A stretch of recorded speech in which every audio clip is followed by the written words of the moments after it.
investment and technology companies anywhere in the world, one of the most successful investors in the world. And we've just concluded a very productive meeting, and today I'm thrilled to announce that SoftBank will be investing $100 billion in America, creating 100,000 American jobs at a minimum. And he's doing this because he feels very optimistic about our country since the election. And many other people are also coming in with tremendous amounts of money. You probably noticed that a poll was just taken. It's business is literally in 39 years, there's been nothing like it. It's been the biggest increase. Small business owners gave it a 41% jump. It's the biggest jump that we've had in 39 years. And nobody's ever seen anything like it. And it's just they're very optimistic. This historic investment is a monumental demonstration of confidence in America's future, and it will help ensure that artificial intelligence, emerging technologies, and other industries of tomorrow are built, created, and grown right here in the USA. One of the beautiful things about Masa is he's very much involved with emerging technology. He probably knows it maybe better than almost anybody. So it's a great honor, and some of you remember after the 2016 election, also SoftBank committed to invest $50 billion in our country, and they did. And I'm very pleased to say that they kept that promise in every way, shape, and form, and now they're looking to do 100, and I've looked at their books. They do have the possibility of doing more. I'm going to ask them to do a little bit more, but first I'm going to ask him to speak and just to say a few words. Masa, please. Thank you.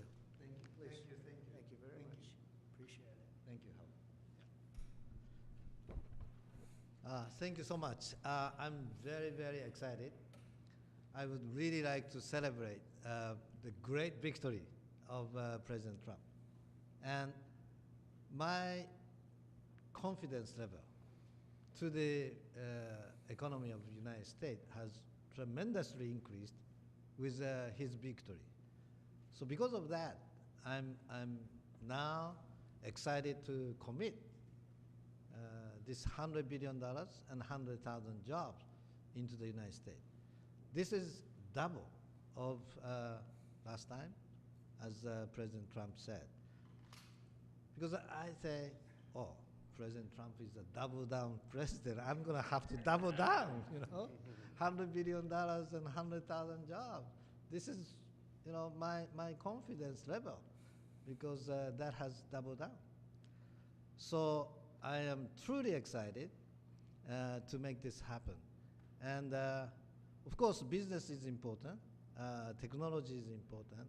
But one more thing I'm really hoping is that this President Trump would make the world, bring the world into peace again. That's my additional hope. And I think he will actually make it happen. So anyway, I'm excited to go, and we were discussing, and President Trump said, Masa, you know, double down is not enough. Maybe, you know, go for more, right? That's what I'm going to ask him right now. Would you make it $200 billion instead of He can actually, believe it or not, he can actually afford to do that. Would you do that? Well, my promise is 100, but, you know, he's now asking to do more. I think, you know, with your leadership, my partnership with you, with your support, I will try to make it happen. That's good. All right. 200. He'll make it happen. 200 billion investment. He is a great negotiator. He's a brilliant guy and did an unbelievable job, and the people of Japan and all over the world are very proud of him. They have tremendous respect for him. So when he does what he just did, and I would be surprised if it didn't go to 2. When you say you'll try, I know you'll do it. I will really try. Yeah. And I need your support, though. You'll have my support. All right. You'll have our country's support. Oh, fantastic. Thank you, Masa, very much. Fantastic. Appreciate it. Thank you. Thank you. Do you want to say hello to the people of Japan who are all watching? Well, I'm sure our people in Japan are proud to make the partnership of U.S. and Japan be stronger. And I'm very excited to make this happen. Thank you very much. Thank you, Boss. Thank you. Thank you. Thank you. Thank you. Great job. Thank you. It's amazing. It's a great gentleman, a great leader, and a great investor. So to have that offer made, and we have so many companies coming in now that will be announcing, or that will announce themselves. We don't have to be with them to do it, but they'll be announcing. And as I said, small business optimism took a 41-point jump. 41 points. It went up 41 points. That's unheard of. And that's the biggest they think in recorded history, but they know at least a minimum of 39 years, so that's great. But on behalf of the American people, I want to thank Masa for his faith in what's happening with our country and what's happening with the world. There's a whole light over the entire world. Many people, some reporters, in speaking to them, they said, you know, it actually is true. A couple of them are not necessarily friends of mine, but they said it is actually true that there's a light shining over the world. We're trying to help very strongly in getting the hostages back, as you know, with Israel and the Middle East. We're working very much on that. We're trying to get the war stopped, that horrible, horrible war that's going on in Ukraine, with Russia, Ukraine.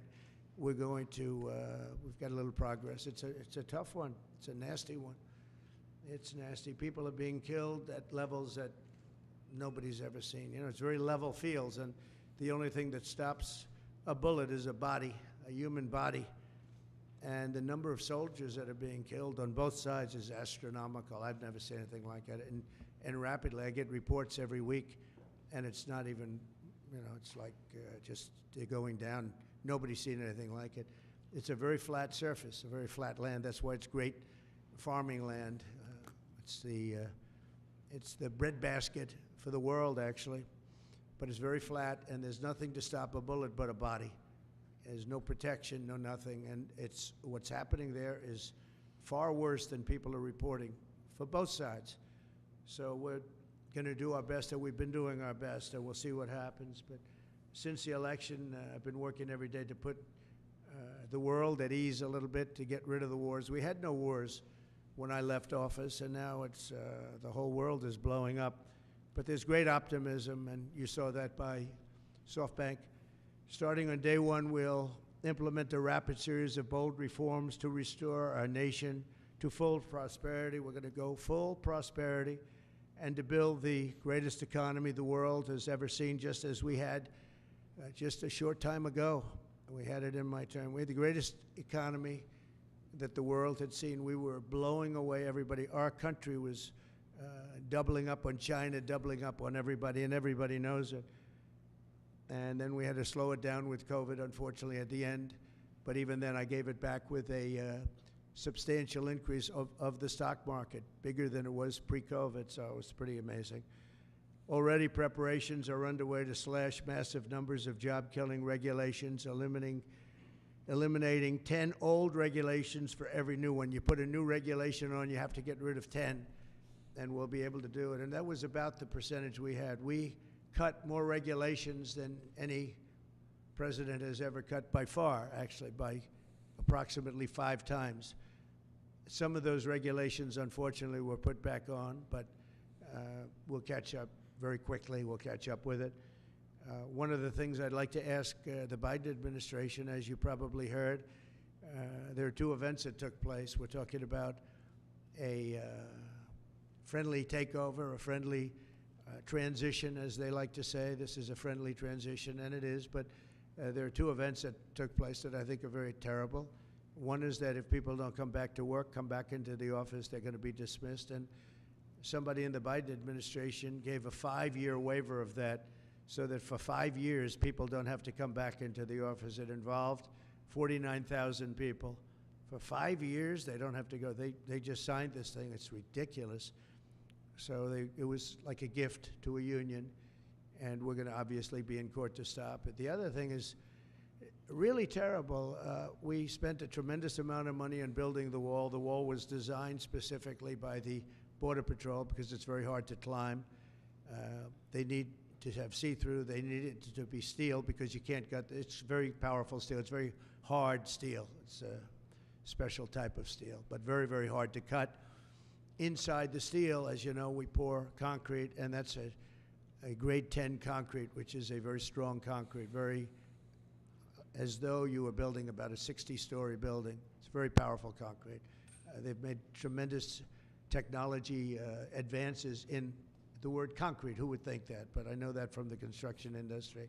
Today, what you can do with concrete is incredible. So we have a very strong concrete. And then we have a rebar. We put rebar inside the concrete, and the rebar likewise is very hard to cut. So it's a very expensive process, very expensive wall. And then we put a anti-climb plate on the top. You saw that. And I didn't like the look of it, but then when I watched, we had people testing. We had mountain climbers actually testing, and they were not able to get over the anti-climb plate, so I said, all right, I guess we're going to put it on. That plate on top, which I never loved the look of it, but it works so unbelievably well, you have to do it.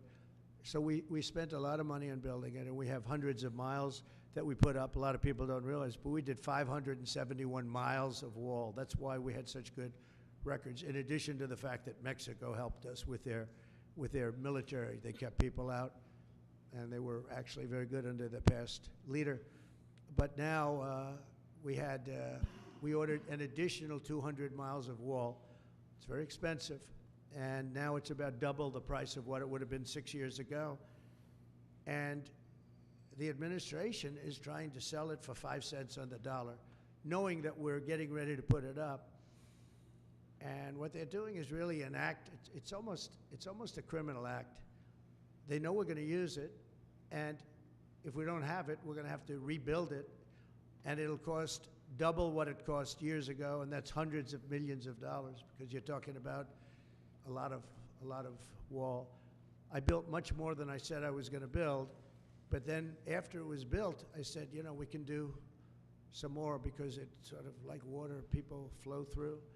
And that will pretty much really take care of it. And what happened is they just, as you see, they're trying to sell it for 5 cents on the dollar.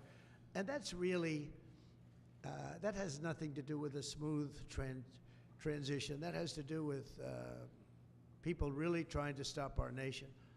And all it means really is that we're going to spend hundreds of millions of dollars more, not even talking about the time. Time would be pretty long. But we'll spend hundreds of millions of dollars more on building the same wall that we already have. And people have already come back to us that have deals at 5 cents and 4 cents, and one guy at 3 cents on the dollar, and they offered to sell it back to us at more money than it cost us to build substantially. Can you believe it? So they make a deal with the United States to buy it for pennies. And then they call us and they say, do you want to buy it back? We'll sell it back to you for hundreds of dollars a foot. Hundreds of dollars, from pennies to hundreds of dollars a foot. And we can't let this take place. Now we're going to go. I spoke with the Attorney General of Texas. I spoke to the senators of Texas. I spoke to a lot of people, and hopefully they'll be able to stop. We're going to be having a restraining order. But just think about how ridiculous it is. And this is just people that don't want this country to succeed. And this has nothing to do with Democrat or Republican. This has to do with common sense. We won on common sense, and this is maybe one of the most egregious examples I've seen. So the people that are buying it or trying to buy it are trying to make a deal with us to sell it back at hundreds of times more than we paid. And this is all because the Democrats. So I'm asking today Joe Biden to please stop selling the wall. We're going to use that to create a strong barrier, and it worked. That's why our numbers were so good. It really worked, and it worked well, and it's very expensive to do, and I'm asking Joe Biden to stop his people from giving it away. It's something that people can't even believe is happening. So hopefully Joe will be able to stop it. We'll soon unleash American energy, and this will be done at levels not seen before, issuing quick approvals for pipelines, drilling, and other infrastructure. It'll be clean energy, and we'll bring in the price of electricity, and we're going to bring it down fast. We're also going to create clean coal. Clean coal is something that has really taken over. We have coal that will last for over 1,000 years. We have so much coal, and with a process, it becomes clean coal. It's very powerful energy, unlike wind. It's very, very powerful, and we're going to be doing a lot of clean coal for the people of West Virginia and others, Wyoming, so many states. We have great states, and they'll be happy to hear it. But we're going to be very much into clean coal. I don't ever use the word coal. I use the word clean coal. And I'll keep my promise to pass historic tax cuts for American families, workers, and businesses that create jobs in America. As you know, we're giving tax cuts if they do it here. We brought it down from 44%, 42%. In some cases, it was 39%. We brought it all the way down to 21%. And now we're bringing it down to 15%, but only if they make their product, their car, or whatever they're doing in the United States, in the U.S., and people are thrilled. I've had the smartest people on Wall Street call me. They said, "Where'd you get that idea?" And it doesn't seem that complicated, right? But it's it's like the paperclip. Nobody ever thought of it. One guy thought of it. Everybody looked at it. They said, "Wow, that was a good idea. Why didn't I think of it?" But we're bringing it down 6 more points, and that will put us really at the best level we've ever had for bringing in business. We've never been down to that level. We'll be among the lowest taxed states, and a lot of businesses are going to come in. Between that and our taxing and tariff policies, we're going to have business like nobody's ever seen in this country before. That's why we're, having a 41-year record in optimism from small businesses and big businesses. And I'll keep my promise to pass historic tax cuts for families, workers, and businesses that create jobs in America.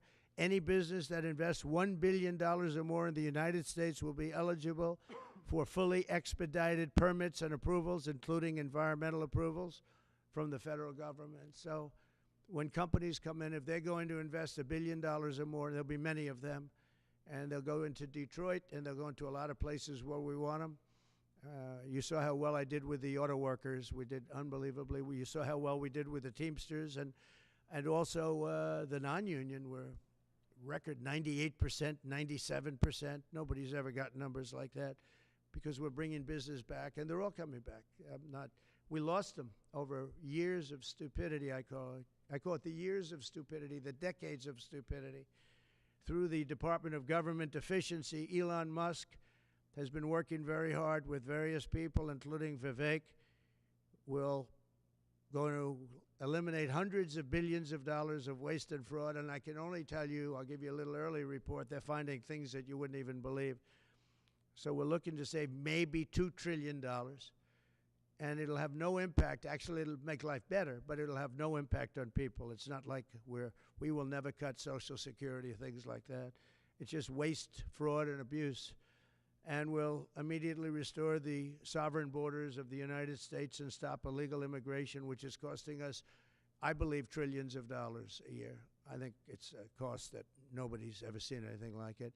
I don't know how can you be satisfied releasing prisoners into the United States. Think of this. You're releasing prisoners from jails all over the world, not just in South America. From the Congo, I would talk about it all the time. They're a very big sender of people. But from all over the world, they're sending prisoners out of their jails. Some of their jails are empty, and they will be empty soon if this ever continued. I spoke with the president of Mexico, and as you know, I spoke with Justin Trudeau of Canada, and we told them it's not fair, not right. You can't let these people come into our country. And they understand they're very much on notice, and they're going to have to stop this from happening. They're going to have to stop it. We lose a lot of money to Mexico. We lose a lot of money to Canada, tremendous amount. We're subsidizing Canada. We're subsidizing Mexico. That can't go on. And I get along with the people of Mexico and Canada very well, but we can't let that happen. Why are we supporting and giving other countries hundreds of billions of dollars?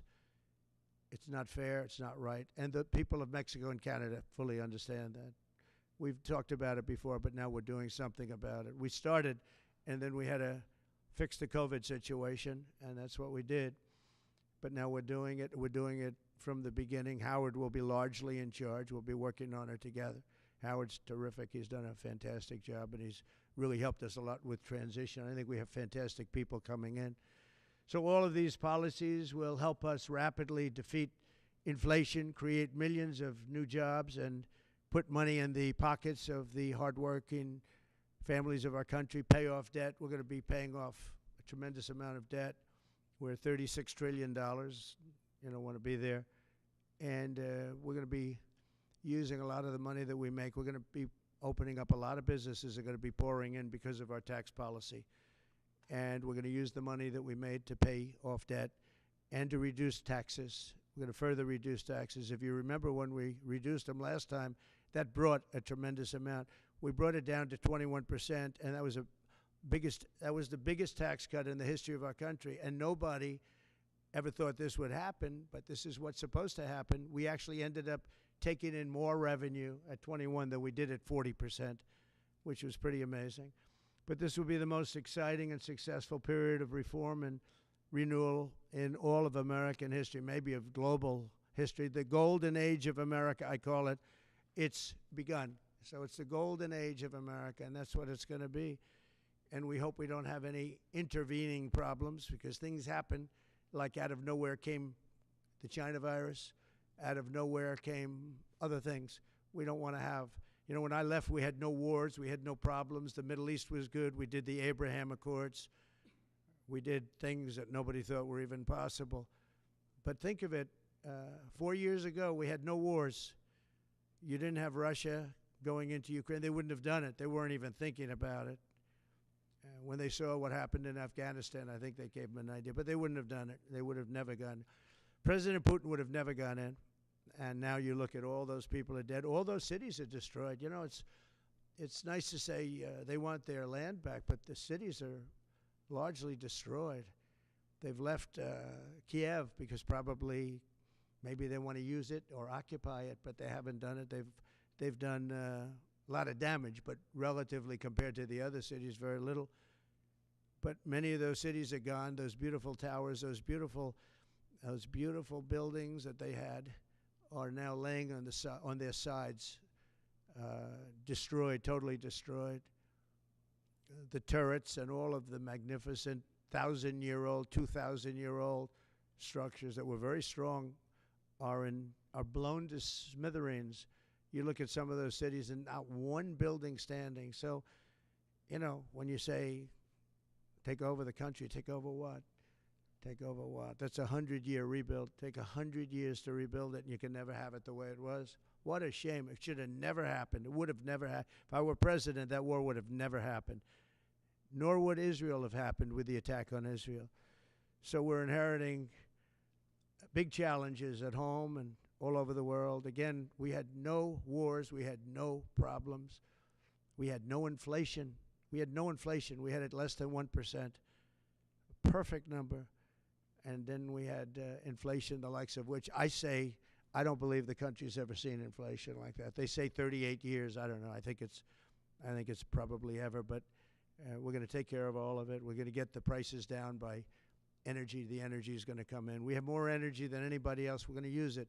We don't have to buy energy from Venezuela when we have 50 times more than they do. It's just insane what we're doing. So we will not rest until America is richer, safer, and stronger than it has ever been before. And we have a big head start. Last time we didn't. And last time we didn't know the people. We didn't know a lot of things. But by the time we got it up and going, it was incredible. Again, we built the greatest economy in history for that period of time. And we'll do it again, I believe, substantially more so. Because we understand, number one, the people of Washington. I know them. I didn't know any of them virtually. I relied on other people for recommendations. Some were very good recommendations. We had some great people. Bob Lighthizer, I thought, was great. We had a lot of great people. And but we had some people that I wouldn't have used in retrospect, and now I know them better than anybody, better than they know themselves. So once again, I'd like to thank Masa for what he's done with that investment, which will end up being $200 billion, I believe. But I just want to thank him. He's just an outstanding man. When you have that kind of brain power wanting to invest in this country, And that's money that he can't invest elsewhere. So that's a big investment, but makes me feel very good. Makes me feel that we're absolutely on the right track. So thank you, Tomasa. And we'll take a couple of questions. Yeah, please. Jeff?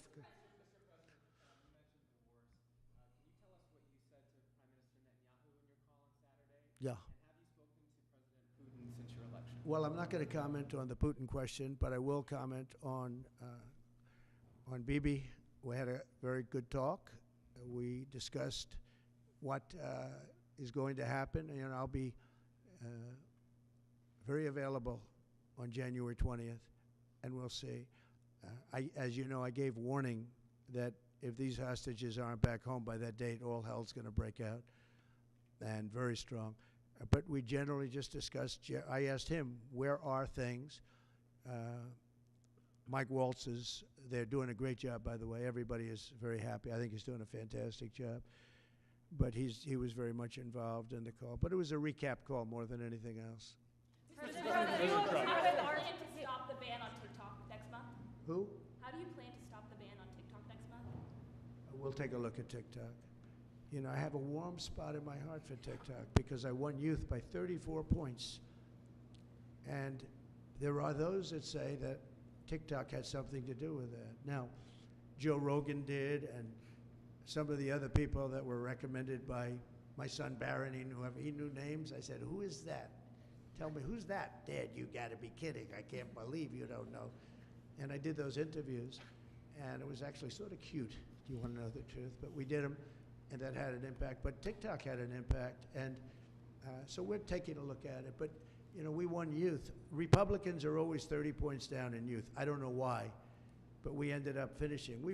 There was one poll that showed us down about 30. We were 35 or 36 points up with young people. So I have a little bit of a warm spot in my heart, I'll be honest. Yes, President Trump, are you entertaining the idea of preemptive strikes against Iran's nuclear facilities? Against who? Against Iran's nuclear Well, I facilities? can't tell you that. Would you? I mean, it's a wonderful question, but am I going to do preemptive strikes? Why would I say that? Can you imagine if I said yes or no? You'd say, that was strange that he answered that way. Am I going to do preemptive strikes on Iran? Is that a serious question? How could I answer a question like that? President Trump, would you agree Say it? Would you be in support of Israeli strikes on Iran's nuclear How could I facilities? tell you a thing like that now? It's just so you don't talk about that before something may or may not happen. I don't want to insult you. I just think it's just not something that I would ever answer having to do with there or any other place in the world. President Trump. President Trump. Time magazine interview. Can I ask, just clearly, do you believe there's a connection between vaccines and autism? Do you believe there's a link? Well, I don't look. Right now, you have some very brilliant people looking at it. I had dinner the other night with the head of Pfizer, the head of Eli Lilly, and RFK, as you know, and Oz. And we had, and other people within the administration that are involved in the medical. And we're looking to find out, if you look at autism, so 30 years ago I've heard numbers of like 1 in 200,000, 1 in 100,000. And now I'm hearing numbers of 1 in 100. So something's wrong. There's something wrong. And we're going to find out about it. What about the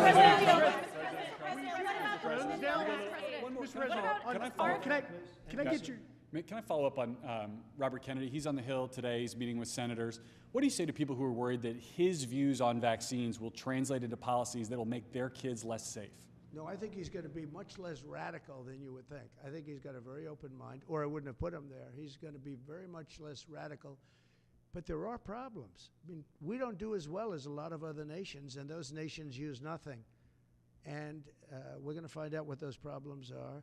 And another thing that came up, the dinner was fascinating because I had Bobby and I had, again, the head of Pfizer. You know who that is. He's a highly respected man who has run an incredible company. Likewise with Lilly, the top two people. And we had the head of the industry also. So all companies were represented. And I said, let's have it out now a little bit. And you know what came out of that meeting is that we're paying far too much because we're paying much more than other countries. And we have laws that make it impossible to reduce. And we have a thing called the middleman. You know the middleman, right? The horrible middleman that makes more money, frankly, than the drug companies, and they don't do anything except they're a middleman. We're going to knock out the middleman. I'm going to be very unpopular after that statement. Mr. President, I don't know who these middlemen are, but they are rich as hell. And we're going to knock out the middlemen. We're going to get drug costs down at levels that nobody has ever seen before. And that really, I tell you, we spent more time talking about that with Bobby and with the executives and Oz, all of them. We spent more time talking about that than anything else. Can I ask a related follow-up? Thanks, President Trump. What about the polio vaccine? Well, I'm a big believer in it, and I think everything should be looked at, but I'm a big believer in the polio vaccine, the Salk vaccine. Do you think schools should mandate vaccines? Do you think schools should mandate vaccines? I don't like mandates. I'm not a big mandate person. So, you know, I was against mandates. Mostly Democrat governors did the mandates, and they did a very poor thing. It was, you know, in retrospect, they made a big mistake having to do with the education of children. You know, they lost like a year or 2 years of their lives. The mandate was a bad thing. I was against the mandate. So is that something you'd want to? Yes, please. Do you expect Ron DeSantis to appoint Laura Trump to Senator Marco Rubio's seat? No, I don't. I probably don't, but I don't know. Ron's doing a good job. That's his choice, nothing to do with me. Laura's unbelievable. I mean, she was incredible.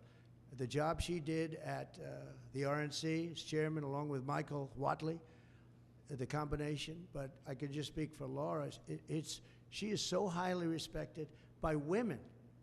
I mean, even her workout routines are through the roof. She lifts 150 pounds. I don't know how the hell she does it. She's a bad example for men and women sports. Because I wouldn't be able to beat her, I don't believe. I'd try like hell. But no, she's an incredible woman. And, you know, it's funny, people oftentimes talk about nepotism. I never had, when I put her there, people said, how did you get her to do it? You know, she could have run for the Senate in North Carolina. Ted Budd would be the first to say. And he wouldn't have run. Nobody would have run. And she just said, no, I want to really focus on my children. When the election, and my family, she has a great family. When the election started getting closer, I asked her, would she go to Washington and work on the, you know, as chairman of the committee along with Michael Whatley. And they did such an unbelievable job, especially on cheating. They stopped it, or at least they stymied it. Too big to rig. And we won in a landslide. You know, we won tremendously. She did an amazing job. Now Ron is going to have to make, because Marco has been really a star already.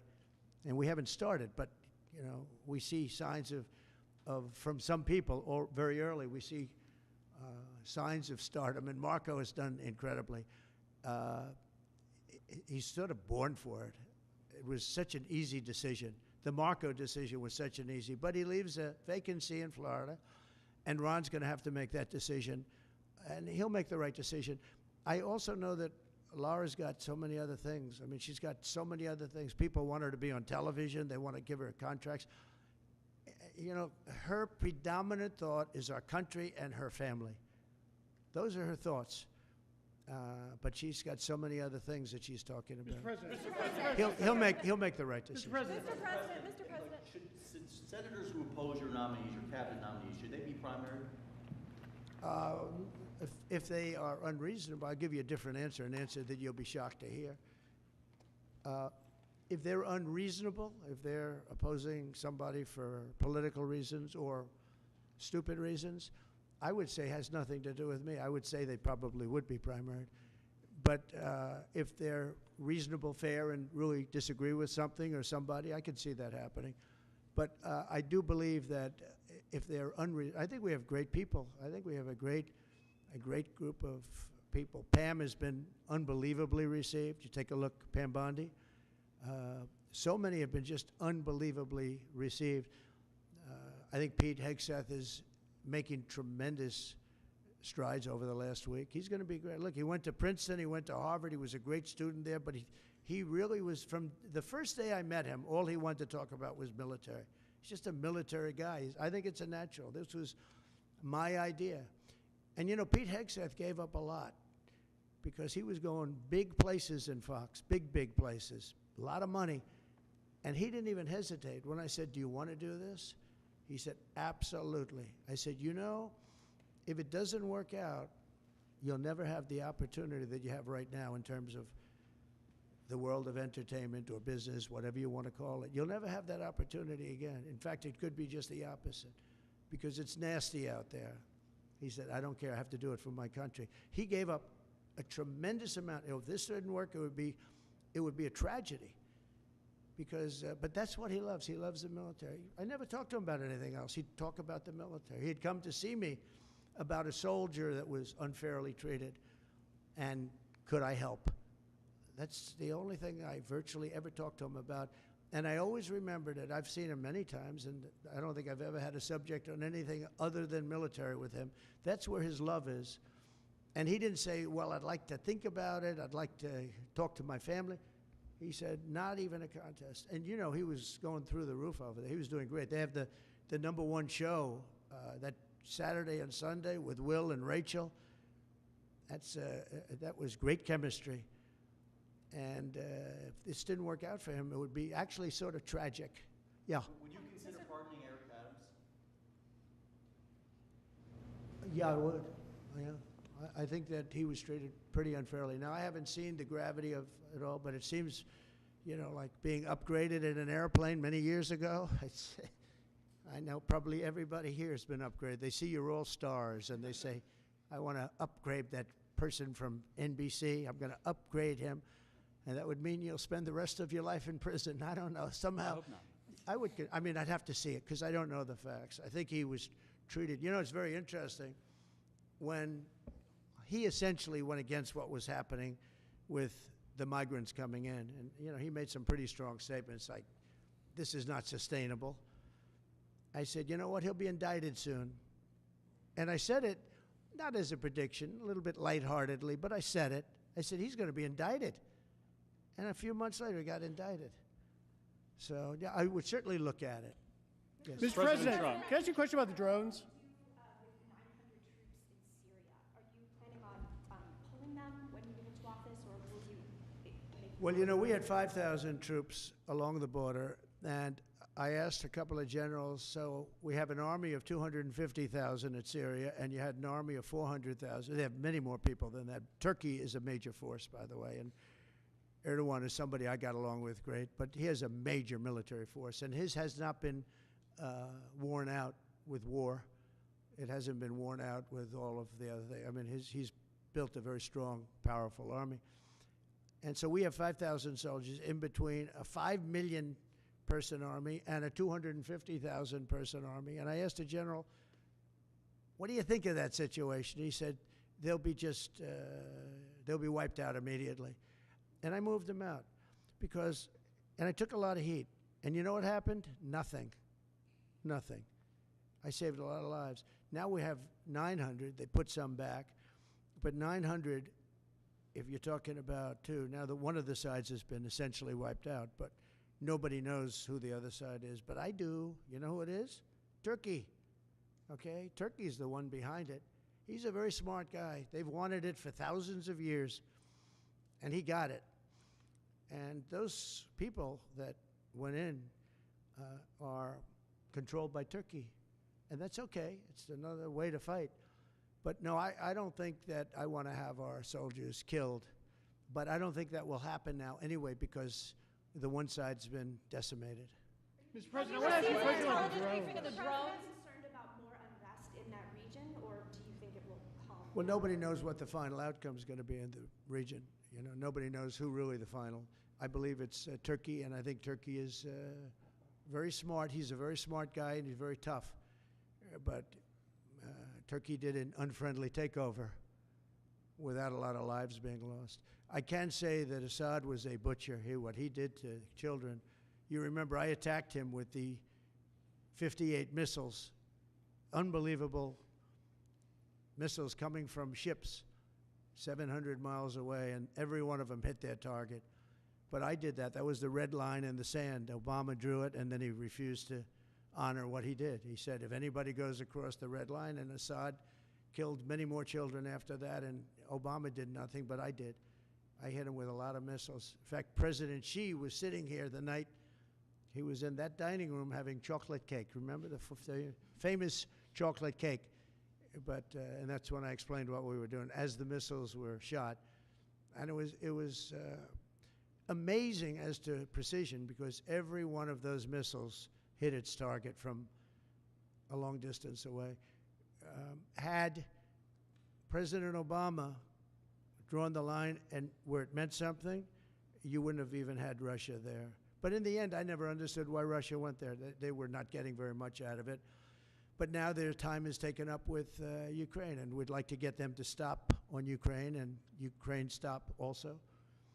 As you know, when I went to the cathedral, which was fantastic, the job that they've done in France, and the job that Macron, Emmanuel did. He did a phenomenal job on the rebuilding of that cathedral. It's magnificent, and they did a great thing. And they had great respect for our country. They treated me, meaning I'm the country, I'm the representative of our country, and we were treated with great respect. And one of the people that came to pay his respects is, as you know, Ukraine, Zelensky. And he would like to have peace. He wants peace.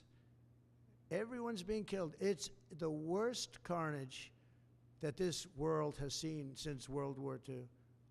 I've had pictures of fields where bodies are lying on top of bodies. Looks like the old pictures of the Civil War, where just bodies are all over. Just if you saw those pictures, you'd feel more strongly about it. It's got to stop. And we're trying to get it to stop.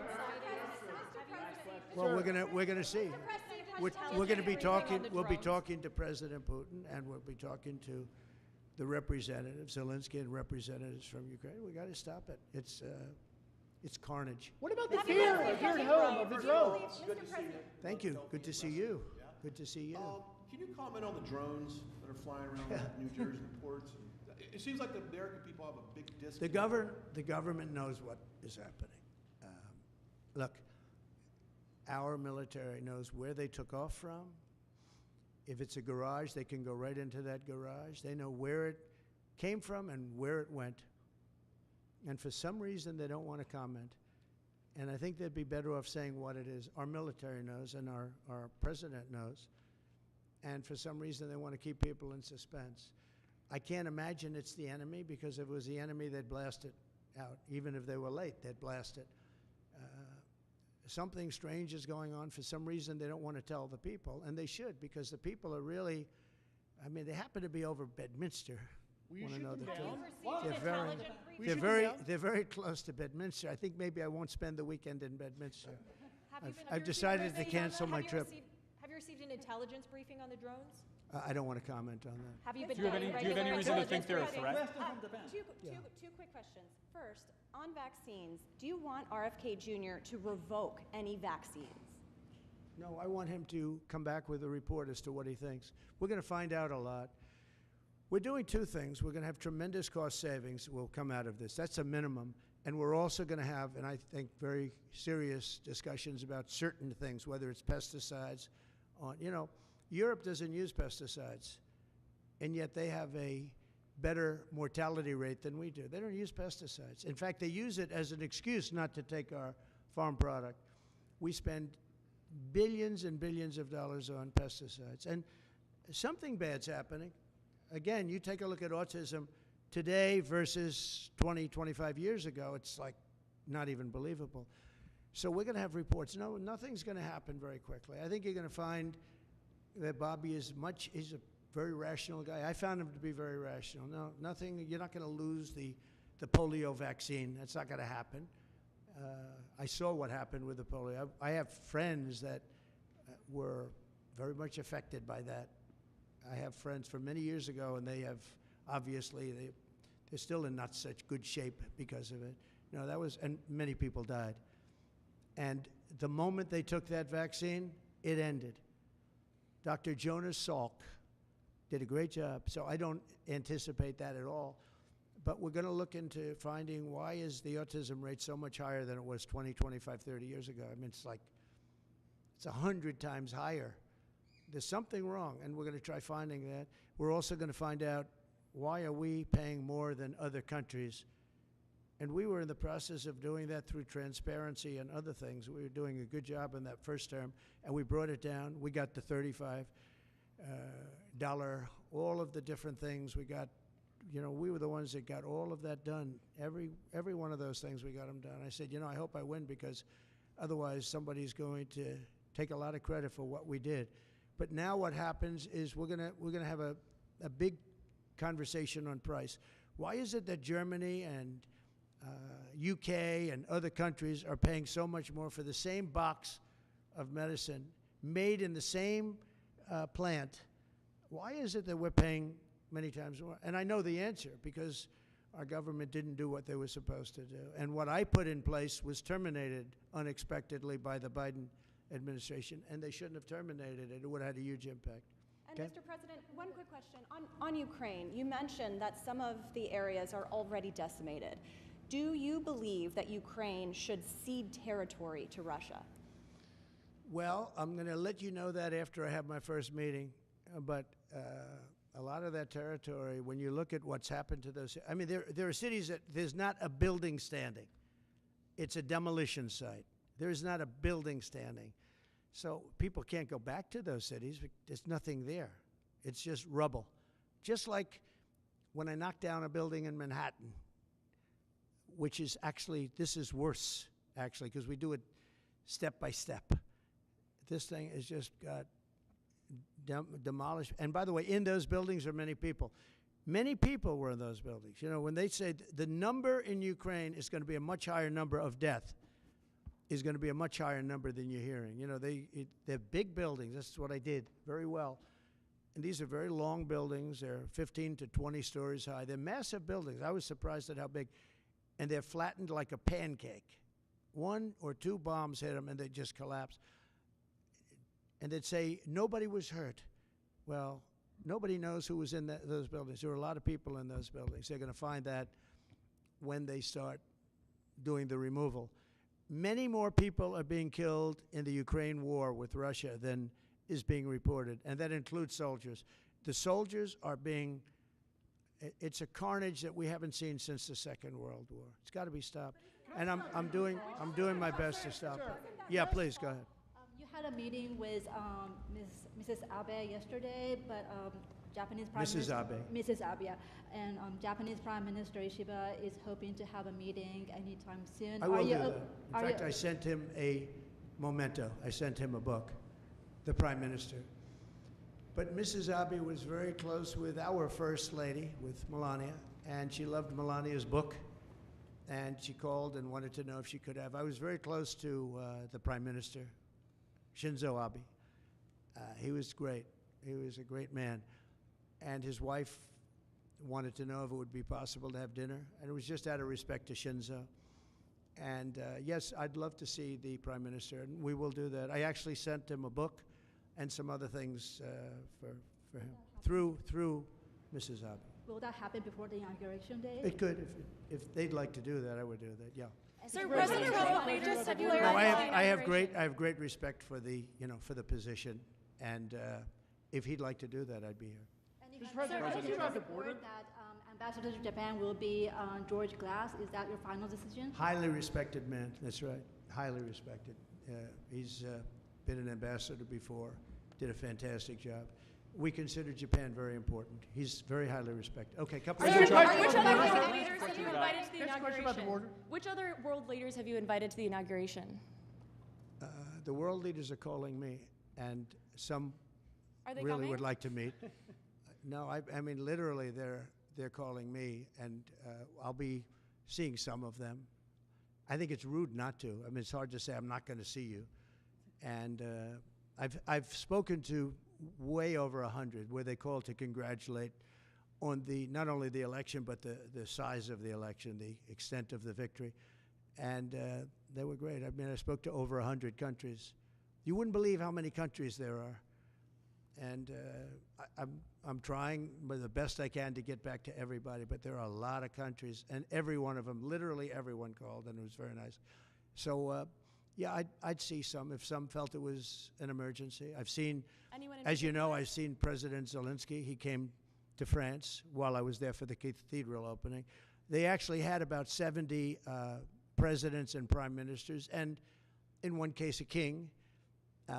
And we saw some great people. I also met with William, and I was very impressed by William. I think William is terrific. I was very impressed by William. As you know, I met with him, too. Are you just President Trump, the voters, please, sir. question about that. No, catch you about Did you invite Zelensky to the inauguration? No, but if you'd like to come, I'd like to have him. I mean, I didn't invite him, no. Are you President disappointed Trump, China can I ask you Xi about can't the come to the conversation on inauguration? board? Are you disappointed that China Xi won't be at the inauguration? I don't know that he won't be at the inauguration. I mean, I haven't really spoken to him about it. I don't know that, actually. I would say that if he'd like to come, I'd love to have him. But there's been nothing much discussed. I have had discussions with him, letters, et cetera, at a very high level. You know, we had a very good relationship until COVID. COVID didn't end the relationship, but it was a bridge too far for me. But if he'd like to come, I'd certainly be. Have you spoken to He Venezuela? hasn't, just so you understand, he hasn't said one way or the other. Because a Have you lot of spoken people to- say Have you he spoken to won't Venezuela? come, he will come. People think he will come, he won't come. It's something we barely discussed, just about didn't discuss. But I have had, especially through letters, some very good conversations. Have you had conversations with Venezuela, sir? You know, because China and the United States can together solve all of the problems of the world, if you think about it. So it's very important. And, you know, he was a friend of mine. I mean, he was here for a long time, right in that spot, except sitting in a very comfortable chair. He wasn't standing like you are. But we spent hours and hours talking. And, you know, he's an amazing guy. Have you spoken to The press, Venezuela? the press hates when I say that, but he's an amazing Have you person. spoken to anyone in President Venezuela, Trump, sir? can I On ask you the about, border, can I on the ask you about border. If I could just ask you on the border. Hold on one second, Gary. shooting, Real quick. United Healthcare shooting, the I think shooting of the it's CEO. terrible. In your, can you give us your thoughts about that? And what do you make of Well, the I reaction think it's around the terrible. suspected shooter? Does that tell you Yeah, anything about how people I think about it's a healthcare? terrible thing. I think it's really terrible that some people seem to admire him, like him. And I was happy to see that it wasn't specific to this gentleman that was killed. It's just an overall sickness as opposed to a specific sickness. That was a terrible thing. It was cold-blooded, just a cold-blooded, horrible killing. And how people can like this guy is, that's a sickness, actually. That's really very bad, especially the way it was done. It was so bad, right in the back. And very bad, thing like that, you can't believe that some people, and maybe it's fake news, I don't know. It's hard to believe that that can even be thought of, but it seems that there's a certain appetite for him. I don't get it. Yeah, please. Could you just comment on? I want to expand on the defamation lawsuits. Could you see moving that to other people with individual platforms, social media influencers, people that... Or newspapers, yeah. Yeah. Yeah. Oh, I do. I think you have to do it because they're very dishonest. We need a great media. We need a fair media. We need, it's very important. And we need borders. We need walls, but we need borders, and we need fair elections. You look at California, millions and millions of ballots were sent out. They're still counting the vote in California with the machines. They're counting the vote. If you had paper ballots, the votes would have been counted 4 weeks ago, 3 weeks ago. Now, you need fair elections, you need borders, and you need a fair press. And the press is, no, I see others. I have a few others that I'm doing. I'm going to, as an example, I'm doing this not because I want to. I'm doing this because I feel I have an obligation to. I'm going to be bringing one against the people in Iowa, their newspaper, which had a very, very good pollster who got me right all the time. And then just before the election, she said I was going to lose by 3 or 4 points, and it became the biggest story all over the world because I was going to win Iowa by 20 points. The farmers loved me, and I loved the farmers. And it was interesting the way she did it. She brought it down 2 weeks before. She said I was going to only win by 4. That was a big story. But that was good because she brought it down from like 22 points to 4, or whatever the number was, way up, easy win. Never even thought to go there. I respect them, I love them, and they understand there's no reason to go there because she brought it from way up, walk away, which it was, and it turned out to be in the election too, by the way. It was a win by many, many points. And then she brought it down very smartly to 4 a couple of weeks before, and everyone said, wow, that's amazing. He's only up by 4 points. Then she brought it down to where it was down by 3 or 4, whatever number she used. And that was the Des Moines Register, and it was their parent. And in my opinion, it was fraud, and it was election interference. You know, she's gotten me right always. She's a very good pollster. She knows what she was doing. And she then quit before. And we'll probably be filing a major lawsuit against them today or tomorrow. We're filing one on 60 Minutes, you know about that, where they took Kamala's answer, which was a crazy answer, a horrible answer, and they took the whole answer out and they replaced it with something else she said later on in the interview, which wasn't a great answer, but it wasn't like the first one. The first was grossly incompetent. It was weird. And that was fraud and election interference by their news magazine, a big part of CBS News. So as you know, we're involved in that one. We're involved in one which has been going on for a while and very successfully against Bob Woodward, where he didn't quote me properly from the tapes. And then on top of everything else, he sold the tapes, which he wasn't allowed to do. He could only use them for reporting purposes, not for sale purposes. And he admits that. And I think we'll be successful on that one. And we have one very interestingly on Pulitzer, because reporters at the New York Times, Washington Post got Pulitzer Prizes for their wonderful, accurate, and highly professional reporting on the Russia hoax. Well, it turned out to be a hoax, and they were exactly wrong. People, like many people, John Solomon, Sean Hannity's not for Pulitzer, but Sean Hannity got it right. Many people got it right. Tucker got it right. Jesse got it right. Laura got it right. Janine got it right. A lot of people got it right. They didn't get anything. They gave it to reporters that got it absolutely wrong. And now everybody admits it was a hoax. And I want them to take back the Pulitzer Prizes and pay big damages. And I think we're doing very well on that one. They have no excuse for it. They gave a Pulitzer Prize to writers that got Russia wrong. And so I think we're doing well. And I feel I have to do this. I shouldn't really be the one to do it. It should have been Justice Department or somebody else, but I have to do it. It costs a lot of money to do it, but we have to straighten out the press. Our press is very corrupt, almost as corrupt as our elections. Are you worried about Venezuela? Sir, have you had any discussions with Venezuela? For January 6th defendants, you had said in the first few minutes of your administration you want to issue pardons for January 6th defendants. No. Does that include, will that be a blanket pardon? Does that include Well, you'll find everyone? out, but it's going to go quickly. And just to follow up on your Have you had previous any answer, discussion, sir, in terms of your mass deportation plans, have you had any preliminary discussions with countries like Venezuela, from where the Tren de Aragua gang is now popping up? They'll across the take them country? back. They're going to take them back. They're all taking them back, yep. And if they don't, they'll be met very harshly economically. Okay, they'll all take them back. You know, Venezuela and other countries were not behaving very well with us during my administration, and within 24 hours they were behaving very well. They'll all take them And back. separately, can I ask a follow-up Jeff? on that? Nice to see you, Jeff. This is like the old days, right? You look much better now than you did 4 years ago. What are you doing? What's he doing?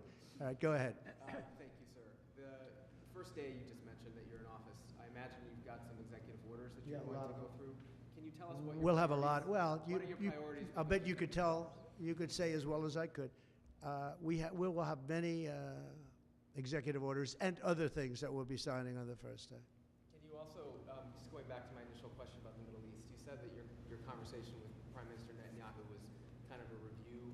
Did you repeat We just had a threat? very good conversation. And, you know, the real conversations will start on the 20th. But we had a really good conversation, and I think we're going to be in a good place in the Middle East. I think the Middle East will be in a good place. I think actually more difficult is going to be the Russia-Ukraine situation. I see that as more difficult. When you say there will be I don't think they should have allowed missiles to be shot 200 miles into Russia. I think that was a bad thing. And that brought the Koreans in, North Korea, another man I get along with very well. I'm the only one that does. But that did a lot of bad things. I don't think that should have been allowed. Not when there's a possibility, and certainly not just weeks before I take over. Why would they do that without asking me what I thought? I wouldn't have had them do that. I think that was a big mistake they made. Will you reverse that decision when you're in office to let those I might, yeah. missiles be I thought it used? was a very stupid thing to do. And when you So say do you have any that- reaction to just one Duke last one on lacrosse? this. When you say that there will be hell to pay if the hostages are not released before January 20th, what does that mean? Well, they're going to have to determine what that means. But it means it won't be pleasant. Mr. President, It's how not, was your meeting? it's not going to be pleasant, yeah? How was your meeting with Apple CEO Tim Cook, and did you talk about tariffs in that meeting? Meeting with who? Apple CEO Tim Cook. I did have dinner with Tim Cook. I had dinner with sort of almost all of them, and the rest are coming. And this is one of the big differences, I think, between, we were talking about it before, one of the big differences between the first term. In the first term, everybody was fighting me. In this term, everybody wants to be my friend. I don't know. My personality changed or something. But I had, as you know, I had Sundar from Google, but I also had Sergey. Nobody reported that. Sergey is the owner, the primary owner, along with his friend, as you know. And Sergey was here also. I can't believe you didn't pick that one up. Nobody picked that up. But I will tell you, no, it's a big difference. The big difference is that the first time everybody was fighting me on all fronts. And we had a great administration. We got the biggest tax cuts in history, rebuilt the military. Too much of it was given away to Afghanistan, stupidly given away, horribly given away. I think that's one of the reasons that Putin went in to Ukraine when he saw the stupidity of Milley and these guys. They're stupid people, very stupid people. If they didn't do such a bad, we were pulling out of Afghanistan, but I would have pulled out with dignity and strength. They wouldn't be having parades, I guarantee you, showing our equipment that they left behind, because we weren't going to leave any equipment behind, not 10 cents. We were going to take every screw and every bolt. Yeah, the biggest difference is that people want to get along with me this time. Well, they've gone through 4 years, and, it wasn't easy for me, but it wasn't easy for them either. And that's a great thing, though. Getting along is a great thing. So Tim Cook was here. I think he's done an incredible job at Apple, and he talked about the future of Apple. It's going to be a bright future. But we have many others also, and not in that business. And we do have Jeff Bezos, Amazon, coming in sometime during the week. Look forward to that. We have a lot of great executives coming in. The top executives, the top bankers, they're all calling. And honestly, in the first time, I don't know what it was. It's like a complete opposite. In the first one, and the press has covered that fairly, actually, for change. The first one, they were very hostile. And maybe it was my fault, but I don't really think so. They were just very right from the beginning. And this one is much less hostile. It's really the opposite of hostile. Can I get your reaction? Well, you're on free Duke to give up a lacrosse, sir? thought. I know that you had some, I believe, involvement 18 years ago with the students at Duke accused of rape in the lacrosse. Now we have this development. I thought it was a hoax when it happened, the Duke situation. I didn't believe the woman, as you know, and they destroyed the lives of these kids. They destroyed, and I don't care what they got. Their lives have been destroyed. Their lives have been shortened by what took place. And now the woman admitted that it never happened. That is a horrible, and as you know, I took a lot of heat when I said that this did not happen. And those kids were beautiful kids with beautiful families, and they were, in some cases, will never be the same. They will never be the same. Have you talked to them by chance? Your thoughts on the Postal Service?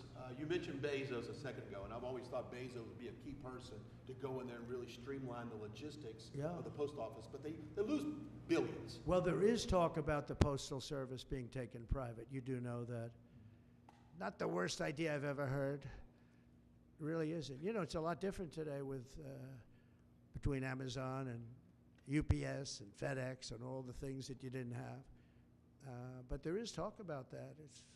an idea that a lot of people have liked for a long time. We're looking at it. I think we're looking at that along with a lot of us. Any questions for Howard, by the way? Commerce. Howard? Sure, I'll ask one. Mr. Incoming Secretary, do you see another trade deal with China coming? I think the president. That's a tough one, right? Yeah. Oh, it's easy for me. You're sitting next to me, so it's okay. No, the president has very clear agenda for tariffs. And I think reciprocity is something that is going to be a key topic for us. How you treat us is how you should expect to be treated. Would you like to weigh in, sir, on that? You said it so well, reciprocal. If they tax us, we tax them the same amount. They tax us, forgetting just for a second about the word tax. They tax us, we tax them.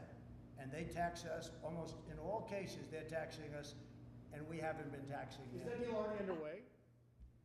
Is there a deal already underway with respect to that? Let's just say this, we're gonna make great deals, and we have all the cards. And until I came along, don't forget, and Howard was going over the numbers with me last night, we took in $600 billion and more in taxes and tariffs from China. No other president took in 10 cents, not 10 cents, not 10 cents. And no, well, we're going to be doing things. We're going to be treating people very fairly. But the word reciprocal is important because if somebody charges us, India, we don't have to talk about own. If India charges us 100%, do we charge them nothing for the same? You know, they send in a bicycle and we send them a bicycle. They charge us 100 and 200. India charges a lot. Brazil charges a lot. If they want to charge us, that's fine, but we're going to charge them the same thing. Okay? That's a big worried thing. about And you know what? The senators, some of them aren't necessarily business people. When I give that to them, they say, that sounds fair to me. Are you concerned that tariffs might hurt the stock market rise that you have seen and the economy more broadly? Make our country rich. Tariffs will make our country rich. But won't they raise prices? Properly used. Will make, no, well, I didn't have any inflation and I had massive tariffs on a lot of things. We put tariffs on steel. If I didn't put tariffs on steel, 50% and more, they were dumping steel in, China and others. I put tariffs on and it stopped and we took a fortune. We made a fortune on it. Tariffs, properly used, which we will do, and being reciprocal with other nations, but it'll make our country rich. Our country right now loses to everybody. Almost nobody do we have a surplus with. There are a couple of countries and they're embarrassed by it, but almost nobody. And tariffs will make, I always said to me, tariffs, the most beautiful word in the dictionary. It'll make our country rich. You go back and look at the 1890s, 1880s, McKinley, and you take a look at tariffs, that was when we were at our proportionately the richest. Mr. President, Agree with the view from. Did you get to a good spot? Back on Ukraine, Mr. President. What should Zelensky, if anything, be prepared to give up to end this He war? should be prepared to make a deal. That's all. Got to be a deal. No, got to be a deal. Too many people being killed. That is a war that's hard. Too many people. Got to make a deal. And Putin has to make a deal too. What deal would Do you by think- the way, you yeah. Putin has suggest? to make a deal, and Putin would have never gone in if I was president. If I was president, we wouldn't have had inflation. Our oil prices would have been lower. I had a good relationship with Putin. He would, despite the Russia hoax, which made it more difficult. If we had that election, if it were an honorable election, we wouldn't have had any of the problems that we're talking about right now. Putin would have never got in. Based on Make your that deal before you take understanding of office. Do you still? You said that Will you you could make ask- that deal before you take office. Do you still think you could make that deal? I'm going to try. Will you ask Based on Putin your- to give up Assad? Well, I hadn't thought of it. I think we have to get on with our lives. We'll have to see what happens. But right now, Syria has a lot of, there's a lot of indefinites. Nobody knows what's going to happen with Syria. But I think Turkey is going to hold the key to Syria, actually. I don't think you've heard that from anybody else, but I've been pretty good at predicting. I want to thank you all, and we're going to make America great again. Thank you very much. Thank you very much, Howard. And you can Thank you. continue